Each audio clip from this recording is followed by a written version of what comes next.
my gosh! Diyos ko, Maria! Maria! Sumabog yung utak ko sa'yo! Nasa edge Kaya mo tayo ba ng yun? seat natin. Hindi Kaya natin mo ba ang yun? gagawin. Wala man lang pala sa ano mo, sa Okay chair lang mo, ba? Ano ba Maria. yung baba niyo? Maria, ano ba? Makapal po yung mukha ko. Paano naging possible yun? And you know, sobra akong na-entertain kasi itong Pilipinas Got Talent, it's not just for dancing, for singing, as in kung anong talent mo. And this is what I'm talking about! Thank you po. Sobrang unique!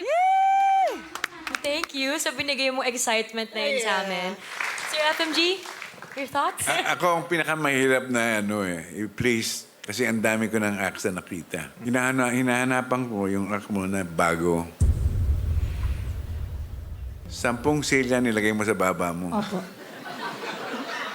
Ngayon lang ako nakakakita na baba na nag-balance ng mga 10 silya. So, bago, I like it. Thank you po. Alright, I think magvo-vote na tayo. Ready na tayo ata mag-vote. Ready? Start it off, Miss Oge. Maria Pinoy, you have my big yes. Thank you po. Ma'am, para sa'yo po ito, ma'am.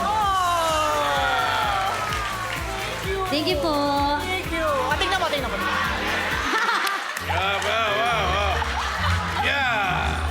Gusto mo ba ibigay sa akin?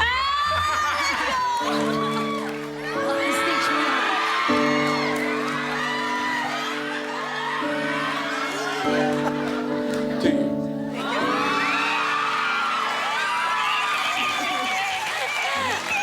I'm dead.